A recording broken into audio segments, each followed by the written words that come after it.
사람은 그 가치만큼 큽니다 라고 하는 제목으로 같이 말씀을 나누고자 합니다. 사랑, 하나님은 사랑이십니다 라고 하는 말은 사실 어떻게 보면 관계적인 측면에서 해석을 해야 가장 타당합니다. 관계적인 측면에서 우리가 항상 하나님의 사랑을 봐야 무리가 없습니다. 그러나 저는 오늘 관계적인 측면에서 보지 않고 사람의 존재론적인 측면에서 봅니다. 조금 이제 어려우시더라도 잘 따라오시기 바랍니다. 왜냐하면 말씀에 한두 꼭지만 은혜 받아도 되니까요. 잘 들으시고, 자, 오늘 취하는 목사를 통해서 하나님께서 어떤 이 말씀을 어떻게 풀어주시며 어떤 은혜 주실 건지 같이 한번 경청해 주시기 바랍니다. 이 제목에서 사람은 그 가치만큼 큽니다 얘기했어요. 그래서 크다라고 하는 말은 우리가 외적인 성장과 함께 내적인 성숙 의미합니다. 내적인 성숙은 사람 간의 필수 덕목인 인격적인 성숙과 함께 하나님과의 관계인 영성적인 모습 둘 다를 포함합니다. 기독교의 핵심 주제는 은혜, 믿음, 사랑 등등 굉장히 많아요. 그러나 저는 오늘 이 말씀에서 한 번밖에 없는 인생이 도대체 누구는 절망적인 인생을 살고 누구는 소망적인 인생으로 사는가라고 하는 게 분기점이 있어요. 도대체 그게 어디서 비롯되는지에 대한 오늘 성경적인 답을 찾고자 합니다. 성도 여러분, 여러분 행복하십니까? 행복해 보이십니다. 네. 아니면 어떤 분들은 마지못해 사시는 분 혹시 계시지 않습니까? 겉모습은 웃고 있지만 하시는 말씀은 따뜻하지만 이 가슴에는 차가운 냉기류가 그런 폭풍우가 몰아치고 있는 계신 분 혹시 안 계신지 한번 돌아보시기 바랍니다.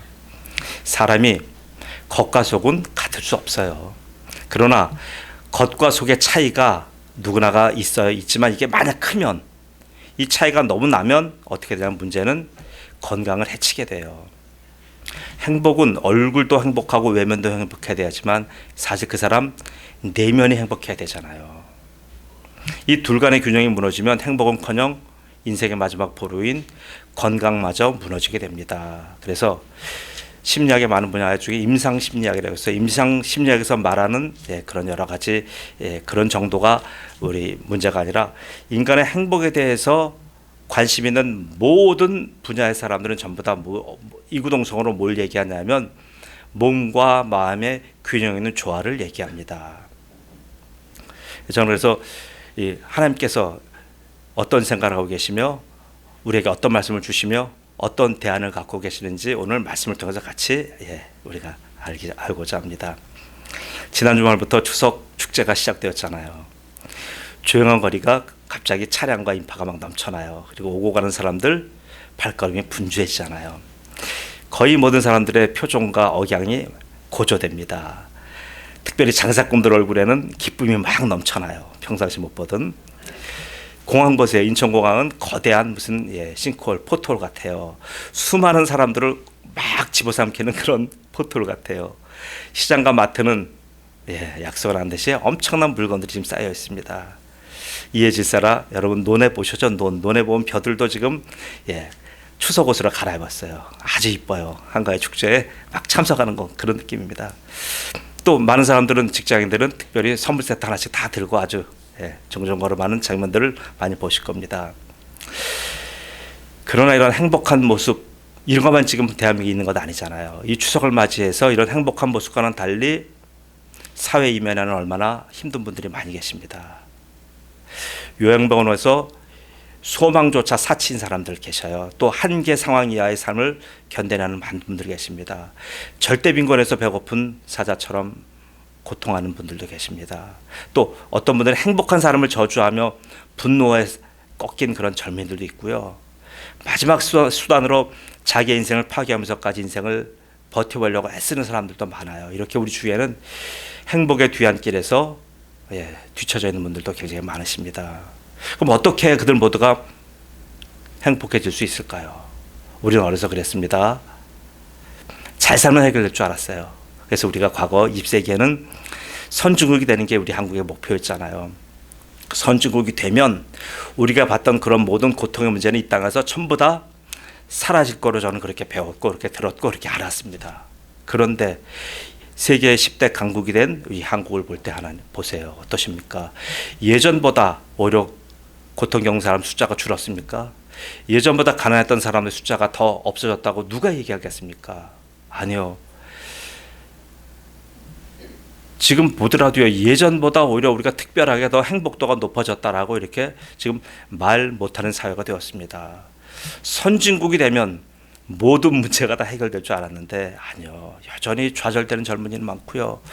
가난에 지치고 외로운 병든 인생들 넘쳐납니다. 반면에 어떤 현상이 일어나면요, 선진국이 되니까요, 예전에 우리가 상상하지 못했던 일이 일어났어요. 선진국이 되면 우리가 부의 균등화가 이루어질 줄 알았어요. 근데 아니에요. 지금 사회 산업 구조가 바뀌니까요, 어떤 일이 일어나냐면 지금 특별한 현상이 일어난 건 뭐냐면요, 지금 초양극화 현상이 일어나고 있어요. 예전에 양극화 현상 정도가 문제가 아니고, 예전에 우리가 양극화 현상 할 때 누굴 욕했어요? 재벌들 욕했잖아요. 근데 지금 그 정도가 아니고요, 초양극화 현상으로 이 시대 흐름을 잘 아는 특별한 몇몇 사람들에 의해서요, 그들이 가지고 있는 부의 총량 벌어들이는 것이요, 한 국가의 모든 지금 GDP보다 더 많을 정도로 엄청난 부를 지금 버는 사람들이 있잖아요. 과거에 상상도 못했던 거예요. 지금 초양극화의 시대가 지금 우리에게 있어요. 그럼 이런 시대 속에서 우리가 지금 어떻게 살아야 됩니까? 이런 잘 살아남는 사람은 더 잘 살아지고, 지금 평균 이하의 사람들은 점점 올라가는 사다리가 끊어졌다고 하잖아요. 계층 사다리가 끊어졌어요. 지금 그래서 바닥층에 계신 분들은 미안하지만 계층 사다리를 타고 정상적으로 이 사회 상류층으로 올라가는 것이 지금은 거의 불가능한 사회가 되고 말았어요. 그러니까 젊은이들이 어디에 몰두합니까? 갬블러, 또 그들이 여러 가지 많은 나쁜 것들에 손을 대잖아요. 지금 사회가 이렇게 돼가고 있어요. 그러다 보니 우리 전통적인 덕목들, 휴머니즘 지금 점점 사라져갑니다.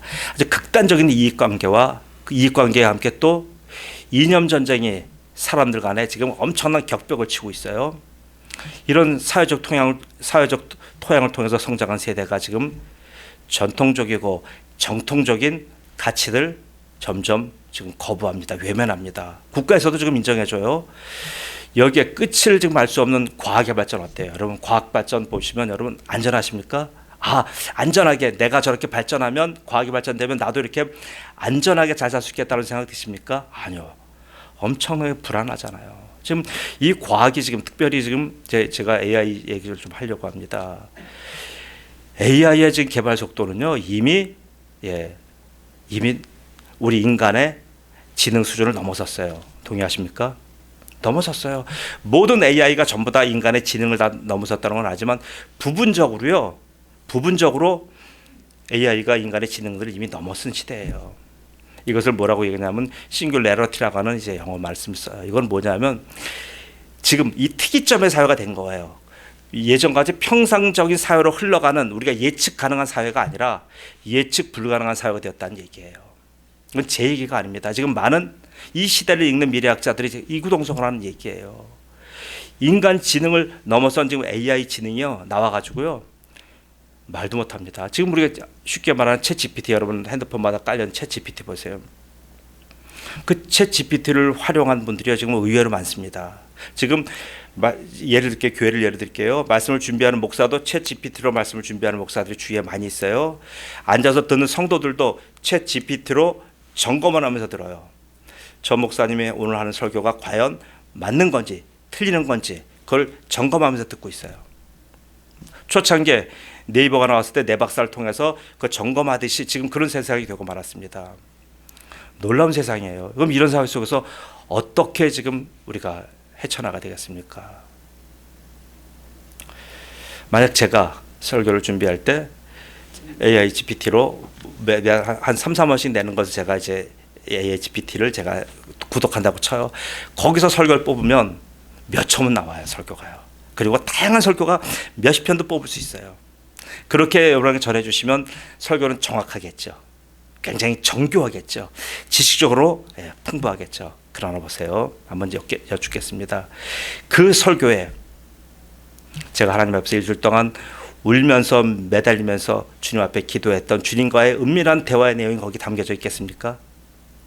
그리고 그런 설교에 성령께서 지혜와 계시형으로 우리에게 함께 하시는 내적인 인사이트가 있겠습니까? 없어요. 그리고 성도 한 분 한 분을 생각하면서 제가 준비하고 기도하는 그 절절한 마음이 담긴 설교할 수 있겠습니까? 할 수 없어요. 이런 세상이 됐습니다. 자, 그래서 우리가 지금 여러분이 앞으로 사회에서 많이 접하게 될 그런 지금 AI 시대가 돌아간다고 하는데, 그 AI는 결국 뭐예요? 기계잖아요. 근데 그 기계가 지금 결국은 사람을 입어요. 기계와 사람이 만나다 보니까 어떻게 됩니까? 지금은 이건 초인간이 되면서 결국은 앞으로 많은 신들의 자리를 AI가 대체할 거예요. 그래서 많은 신들, 전통적인 신들은 다 이제 죽어가요. 대신 AI 신들이 나와서 이 사회를 리드할 겁니다. 이제 보세요. 이제 그런 거는 지금, 그러나 AI는 보세요. AI는 모든 것을 전부 다 저랑 비교하면 다 탁월하게 할 수 있어요. 그러나 AI는 못하는 건 뭡니까? 생명을 산출하지 못하잖아요. 그렇지 않습니까? AI가 어떻게 생명을 산출하겠습니까? AI는 생명이 아니기에 죽음도 몰라요. 그는 생명이 아니기에 지옥 몰라요. 천국에 대한 소망도 몰라요. 그는 보세요. AI는 실제가 아니에요. 자, 그래서 AI를 생명으로 대체할 수가 없어요. 우리 인간들이 필요한 쾌락, 유익은 줄 수 있어요. 그러나 그것은 생명적인 유익은 아니잖아요. 쾌락적 유익이고요. 바로 인간들이 자기들 마음에 품는 독선적 유익이에요. 이렇게 지금 AI는 모든 분야의 답을 갖고 있는 것처럼 이게 얘기합니다. 지금 왜 제가 오늘 AI 말씀드리냐면요. 지금 만들어진 신이 AI예요. 리처드 도킨스라는 분이 그랬어요. 기독교를 공격할 때 하나님은 만들어진 신이다라고 공격했는데 지금 만들어진 신이 AI예요. AI 신에게 여러분 물어보시면 다 나와요. AI 신과 예배 드릴 수도 있어요. 거기다가 여러분이 뭐 투입하면 기가 막힌 최여로 목사가 설교하는 것과 비교되지 않는 엄청난 설교 내용도 쏟아져 나옵니다. 그 AI 신은 돈만 주면 되잖아요. 전기만 먹여주면 돼요. 근데 문제는 그 AI를 조종하는 일단의 그룹들, 그 사람들이 앞으로 이제 세상을 지배할 겁니다. 그 사람은 인간에게 약간의 쾌락을 주고요. 편의를 주는 대신에 뭘 요구합니까? 인간들의 영혼을 요구해요. 파우스트에 보면 바로 뭐예요? 영혼을 팔아먹는 대가로 바로 모든 것을 다 주는 거예요. 지금 AI 시대가 이런 거예요. 지금 AI는 신이 됐습니다. 인간에게 도움과 유익을 주는 존재가 아니라 인간을 앞으로 통제하고 부리는 악신이 되는 거예요. 악신이에요. 성경으로 악신이에요. 마치 사울 왕이 이런 악신에게 매달려서 평생 악신의 노예가 되어서 살다가 죽었습니다. 사무엘상 16장 14절 15절이에요. 여호와의 영이 사울에게서 떠나고 여호와께서 부리시는 악령이 그를 번뇌하게 한지라 사울의 시내들이 그에게 이르되 보소서 하나님께서 부르시는 악령이 왕을 번뇌하게 하온즉. 네, 사울을 평생 번뇌하게 하고 고통 준 것이 악령이에요. 바로 현대판 악령이 바로 AI입니다. AI는 과거 같은 그런 악령의 형태로 사람을 괴롭히지 않아요. 오히려 그래서 쾌적해요. 사람들에게 이득 갖다 줘요. 편의성 갖다 줘요. 그리고 좋아하는 쾌락도 갖다 줘요. 어느 때는 우리 사람에게 종처럼 또 아니면 비서처럼 그렇게 굿신하며 우리 비율을 다 맞춰줘요. 정말 유용하고 필요한 친구예요. 그래서 AI와 함께 있다면 다른 사람의 도움을 필요하지 않아요. 지금 보세요. 우리 스마트폰이 있는 세상부터 어떤 현상이 일어납니까? 누구의 도움을 요청할 일이 없어졌어요. 제가 예전에는 이 지리를 많이 알다 보니까 주위에 많은 분들이 운전하다가 막혀버리면 저한테 전화했어요. 여기가 어딘데 여기서 어디로 가려면 어떻게 가겠느냐. 지금은 그런 게 필요 없잖아요. 스마트폰에 모든 기능이 다 내장되어 있잖아요. 그럼 뭐예요? 인간의 관계가 지금 기계로 대체되는 겁니다. 이런 사회예요. 지금 AI가 오면 AI에게 여러분 모든 걸 다 대소간에 의지할 겁니다. 앞으로 결혼 생활까지도 AI하고 할지 몰라요. 자, 그래서 나의 부족한 지혜와 지식을 이 AI 인공지능은 완벽하게 이끌어줘요. 그래서 앞으로 이제 이런 고백을 할지도 몰라요. 우리가 예전에 TV가 유행할 때 그런 우리가 자주 섞인 고백 많이 했어요. TV는 나의 목자시니 내게 부족함이 없으리로다. TV가 나를 푸른 볼밭에 누이시며 쉴 만한 물가로 인도하신도다. TV 많이 본 분들은 이런 얘기 많이 하는데 앞으로는 아니에요. AI는 나의 목자시니 내게 부족함이 없으리로다. AI가 나를 푸른 풀밭에 누이시며 쉴 만한 물가로 인도하시는도다 라는 고백이 이제 터져 나올 거예요. 보세요. 그렇게 되면 어떻게 됩니까? 인간 간의 관계가 무너지고요. 인격적인 관계, 생명적인 관계 찾아볼 수 없게 됩니다. 이게 앞으로 우리가 닥치는 사회가 만나는 사회예요. 우리 당대에 이것 다 보고 이제 여러분 돌아가실 겁니다. AI를 따르면서 살다 보면요. 사람 간의 소통, 관계, 결혼, 출산 그다지 큰 의미 없어져요. AI로 인한 오히려 최적의 삶, 가장 지혜로운 선택, 가장 유익한 것들만 지금 현재 관점에서 추구하기 때문에 그래요. 근데 오늘 이와 반면에 성경은 뭐라고 말씀하십니까? 성경은 이 변화하는 세상에 대해서 계속 변화하는 말씀 주십니까? 아니에요. 성경은 3,400년 쓰여졌던 그 구약 말씀 그대로 있고요. 2,000년 전에 쓰여졌던 신약 말씀 그대로 있어요. 이 변화하는 세상을 성경은 따라가면서 우리한테 알려주지 못해요. 지금 오늘 성경 말씀 뭐라고 말씀하십니까? 오늘 바로 인간은 바로 하나님은 사랑이라고 선포하셔요.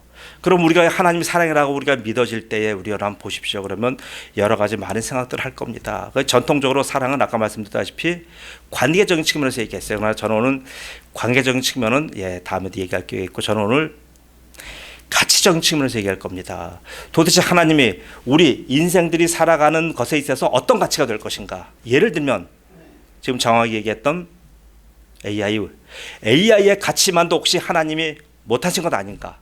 이 관점 한번 생각해 보려고 여러분 말씀을 정확하게 드렸습니다. 보세요.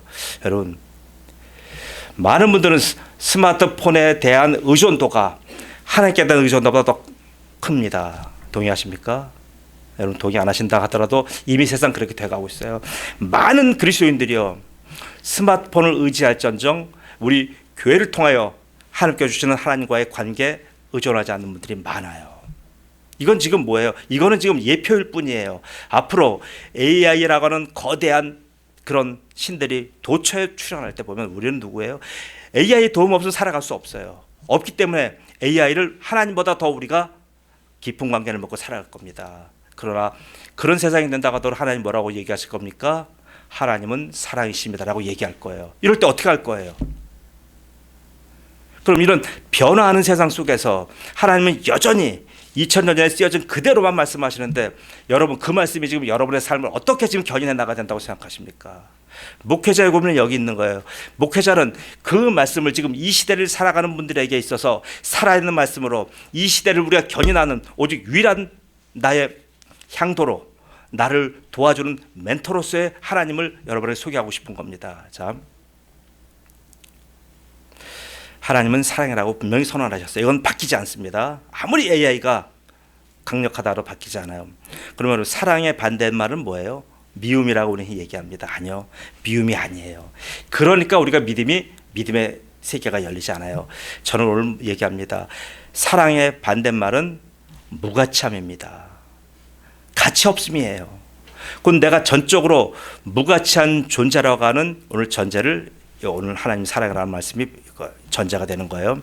인간은 왜 무가치한 존재가 되었습니까? 성경적인 시각은 바로 죄로 인하여 무가치한 존재가 되었다라고 선언합니다.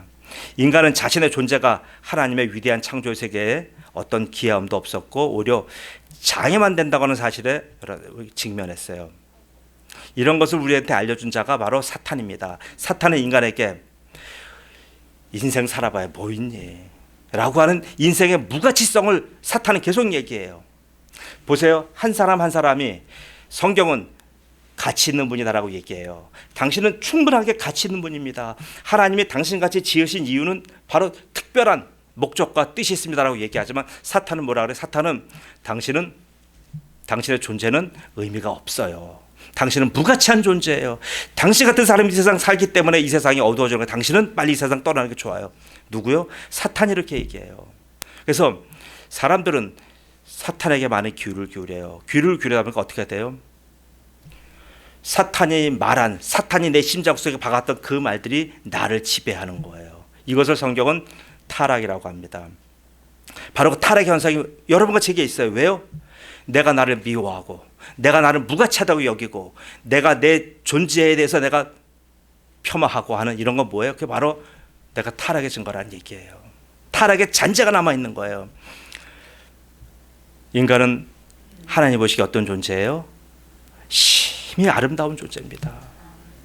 내가 지금 장애가 있다 할지라도, 내가 지금 나이가 먹었다 할지라도, 내가 좀 중증 환자로 지금 요양병원에 누워있다 할지라도 하나님 보실 때 그 사람은 어떤 분이에요? 심히 아름다운 존재란 거예요. 그런데 우리는 뭐예요? 내가 조금 돈만 없고 조금 뭐 사업이 안 풀리고 내가 여러 가지 뭔 어려운 문제가 있으면 우리는 어떻게 뭐부터 합니까? 나부터 원망하잖아요. 내가 나부터 공격하잖아요. 밖에 있는 악한 병균들이 와서 나를 공격하는 것 아니에요. 나한테 잠재되어 있던 그런 사탄이 가져뒀던 죄성이 나를 공격하는 거예요. 그러니까 사람들은 스스로 자멸해요. 우리는 보세요. 얼마나 위대한 존재입니까? 하나님의 형상과 모양으로 지음받았어요. 만물 중에 이런 존재가 어디 있어요? 모든 생물 중에서 유일하게 하나님의 호흡, 하나님의 생기를 부여받은 자예요. 그렇게 하나님은 인간에게요, 이 만물의 운영권, 관리권을 우리에게 허용해 주신 거예요. 하나님의 권한과 능력을 우리가 위임받는 존재이기 때문에 그래요.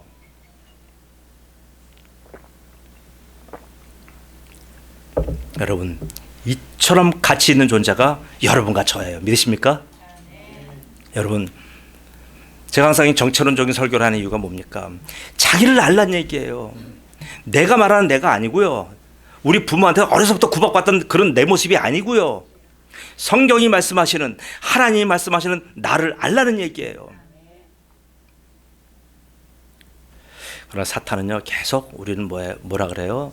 너는 쓸데없는 인간이야, 쓸모없는 인간이야, 계속 얘기해요. 그러다 보니까 우리가 사탄의 말을 듣는 사람들은 결국은 자기 자신이 나는 아무짝도 쓸모없는 존재구나 라고 하는 그 화두를 붙들고 살아요.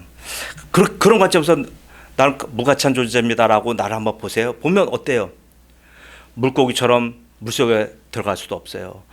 새처럼 하늘을 날 수도 없어요. 사자처럼 광야를 호령할 수도 없어요. 아니면 바람처럼 햇볕처럼 이렇게 자유롭게 살 수도 없어요. 보세요. 얼마나 한계 속에 갇혀 있습니까?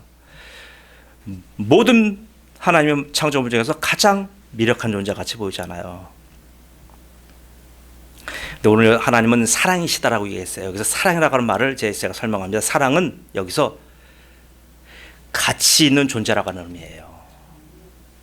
하나님은 사랑이십니다라고 말씀하시는 의미는 바로 이 우주, 하나님이 창조하신 세계 속에서 가치 있는 유일한 존재는 하나님밖에 없다는 말이에요. 믿으십니까?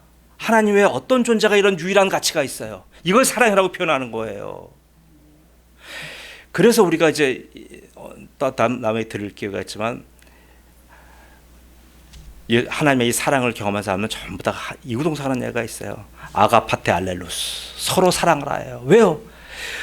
서로 사랑하라는 의미는 뭐냐 하면, 그 사람이 당신의 인생에서 가장 존중받을 사람입니다라고 사랑을 나누는 거예요. 그래서 우리 교회 안에 보면, 교회는 전부 다 님자 붙이잖아요. 성도님, 집사님, 권사님, 하다못해 명예권사님, 목사님, 님자 아는 사람이 어디 있어요? 교회는 전부 다 존대어와 존칭어와 전부 다 상대를 극존칭으로 씁니다. 왜 그래요?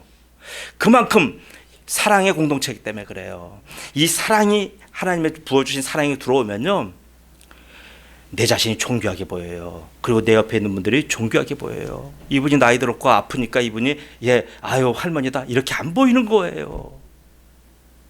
저 어려서 교회에서 생활하면서 저한테 가장 많은 신앙적인 영감과 감동을 주신 분들은 전부 다 80 넘으신 그 할머니 권사님들이에요. 그 할머니 권사님들이 마룻바닥에서, 저는 그분들이 교회 집이 교회인 줄 알았어요. 늘 가본 분들 교회 계셔요. 거기서 앉아서 거기서 생활하시고 졸다가 거기서 기도하시고, 또 그분들이 조는지 안 조는지 어떻게 알아요? 가만히 고개 떨고 있으면 조시는 거고요. 가서 주여 하면 이제 깬 거예요. 그게 배 갖고 저 어떻게 툭 하면 기도할 때보다 주여 주여 이게 입에 뱄어요. 보고 자라니까요. 근데 저는 교회를 지켜왔고 그분들이 교회를 세워왔고 수많은 젊은이들에게 영적 감화를 끼쳤다고 저는 그렇게 믿습니다. 목사님의 그 설교, 그 좋았던 설교보다도요, 그 할머니 권사님들의 교회에서 머리 박아가면서 침 흘려가시면서 그렇게 주여 주여 외쳤던 그분들의 모습 하나하나가요, 생각할 때마다 감동이에요. 생각할 때마다 그 시간과 그 감격과 그 추억을 뭐와 바꿀 수가 있겠습니까? 하나님은 우주에서 가치 있는 유일한 존재입니다. 그래서 하나님 자신을 뭐라고 말씀하셨냐면 출애굽기 3장 14절에 하나님 모세에게 이르기를 나는 스스로 있는 자이니라. 또 이르시되 너는 이스라엘 자손에게 이같이 이르기를 스스로 있는 자가 나를 너에게 보내셨다라는 대선언이 나옵니다. 보세요. 나는 스스로 있는 자라고 이 말씀은 이 세상에서 오직 가치 있는 자는 하나님 한 분밖에 없다는 사실에 대한 바로 하나님의 고백이고 선언이에요. 이는 정언적 선언이에요. 무슨 말이냐면 변함없는 말씀이에요. 아무리 시대가 바뀌고 AI가 이 세상을 통치한다고 할지라도 바뀌지 않는 명령, 흔들리지 않는 명령이 바로 이 하나님의 선언입니다. 스스로 계신 자 하나님은 하나님의 가치로 충만하신 분입니다. 하나님의 가치는 유일한 가치예요. 그리고 생명 가치예요. 그리고 그 가치는 영원한 가치입니다. 이 놀라운 가치는 그 누구하고도 나눌 수 없는 하나님의 하나님됨의 가치입니다. 그래서 그 가치는 어느 누구도 흉내내지 못하고요, 건드리지 못해요. 그 영적인 그 무서운 대적인 사탄조차도요, 이 하나님의 이 가치에 대해서 건드리지 못해요. 그래서 사탄은 하나님을 건드리는 대신 누굴 건드려요? 하나님의 사람을 건드리는 거예요. 사탄의 말은 내가 정령 죽지 아니라고 얘기해요. 그러나 이 말을 듣는 사람들은 사탄의 말을 들었는데 보니까 어떻게 됐어요? 사탄의 말을 분명히 들었는데 죽지 않아야 되는데 죽었고요. 오히려 보인 것은 자기 몸에 벗은 수치만 보인 거예요. 뭐예요? 내 몸에 벗은 수치가 보였다는 것은 자기 자신의 존재적인 고귀함이 사라지고요, 자기 자신의 무가치함이 눈에 보이는 거예요. 사탄은 최초의 인간을 타락시킨 사탄의 모습이 바로 사람의 무가치성에 대해서 얘기한 거예요. 여러분, 하나님의 말씀을 들었을 때는요, 자신의 가치에 대해서 눈을 뜨게 되고요, 새로운 도전을 하고 싶은 마음이 들어요. 그러나 사탄의 소리에 귀를 기울이며 사람은요, 하나님이 부여해 주신 그 원천적인 가치는 오고 간데 없어져요. 그리고 오히려 자신의 가치 없는 자신의 모습만 숯불처럼 무성해져요. 이것이 인생같이 보입니다. 하나님은 인생을 하나님의 가치만큼 그렇게 위대하게 보시는데 세상과 사탄과 지금 앞으로 나올 AI 신들은요, 사람의 가치를 영혼 없는 짐승의 수준으로 보는 거예요. 여기에 속으면 안 돼요, 여러분. 우리는요, 영혼 없는 그런 짐승이 아니에요. 사탄에게 사로잡힌 자는 어떠냐면 자신의 무가치를 가리기 위해서요, 나무 그늘에 숨거나 그리고 나뭇잎으로 자신을 불쌍하게 가려요. 이건 보세요. 하나님 보기에 부끄러워서 가리는 거예요. 그러나 그게 아니에요. 보시면요, 다른 짐승들 보기가 부끄러운 거예요. 다른 짐승들은 전부 다 뭐래요? 사람만이 하나님의 가치를 가진 위대한 존재인데 어느 날 보니까 저 사람이 자기들 짐승의 수준이 된 거예요. 짐승의 수준이 돼서 짐승들이 살아가는 그늘 속에서 짐승이 오는 나뭇잎을 거치고 자기들과 같은 수준이 된 거예요. 얼마나 창피합니까? 하나님은 모든 피조물들이 사탄의 말을 듣고 행하는 저런 것들 때문에 하나님은 참 안타까워하고 계셔요. 오히려 하나님만 안타까워하시는 거 아니라 여러분 보세요. 동물들도 안타까워하는 거예요. 인간의 타락을 보고요, 동물과 자연과 만물도 안타까워해요. 창세기 보시면 보세요. 사람이 타락함으로 인하여 어떻게 됐어요? 동물들이 흉포해졌어요. 동물들이 먹고 마시고 싸워야 먹고 사는 세상이 됐어요. 땅이 땅심을 잃었어요. 땅에서 뭐예요? 가시덤불과 엉겅퀴가 안 나던 땅이 그렇게 바뀌었잖아요. 사람이 사탄의 말을 들음으로 인하여 사람만 망가진 게 아니에요. 사람만 무가치해진 게 아니고요, 그 사람이 살아가는 토양이 다 무너져 버린 거예요. 이게 타락이에요. 지금 우리가 한 가정 같은 가장이 오락하고 노름하고 어떤 나쁜 일에 연루돼 있어요. 그러면 보세요. 그 가장만 무너집니까? 그 가장 혼자만 타락합니까? 그 가족은 모두가 다 무너지는 거잖아요. 그 사람 한 명 때문에 그 가족 구성원들 한 명 한 명이 전부 다 고통 겪잖아요. 이런 거예요. 사람이 사탄의 말을 듣는다는 것은요, 나 하나가 무너지는 게 아니에요. 생태계 자체가 무너지는 겁니다. 이것에서 눈을 뜨셔야 돼요. 그 사람은 내 인생 내 맘대로 살고 내 밥 먹고 내가 가고 내 땅은 내가 간다고 하니까 자기 멋대로 살아요. 아니요. 그렇게 살면요, 나만 망가지는 게 아니라 나와 관계된 주위에 있는 사람들 다 망가집니다. 그래서 하나님은 이렇게 망가진 세상을 하나님은 다시 그냥 두지 없어요. 왜요? 그 망가진 세상은 하나님의 도우심 아니면 다시 회복될 수 없어요. 그래서 하나님께서는 이 망가진 세상을 다시 수선하시기 위해서, 다시 재창조하시기 위해서 바로 하나님의 특별한 방법은 바로 하나님의 아들, 그분을 이 땅에 보내시는 거예요. 그거 외에는 방법이 없어요. 왜요? 하나님의 아들은 하나님의 존귀한 가치를 가지고 이 땅에 오시잖아요. 오셔서 하나님의 백성들에게, 만나는 자들에게 전부 다 고귀한 하나님의 가치를 전해주시잖아요. 그래서 예수님이 오셔서 만난 분들 누구예요? 보세요. 귀신 들린 자들, 병자들, 과부들, 뭐 남편이 5, 6명 있는 자들, 이런 말로 다 할 수 없는 인생의 망가진 분들만 만나러 다니시잖아요. 왜요? 그분들은 뭘 얘기합니까? 타락한 사람들의 모습을 얘기하는 거예요. 그 타락한 사람들은 도저히 지금 이 땅에서 살아갈 수 없는 존재잖아요. 사회에서 어떻게 돼요? 오늘 손가락질 받고 격리되고, 사탄에 의해서 저 무가치한 존재들 때문에 우리 사회가 무너져 격리시켜, 그런 사람 이하의 짐승과 같은 처우를 받고 살았던 사람들에게 예수님 오셔서 그들의 손을 잡아주시고 그들을 안아주시며 그들과 함께 너는 그런 사람 아니야. 문득병 환자 너는 무가치한 존재가 아니야. 거라사의 광인에게도 너는 이렇게 살 존재가 아니야.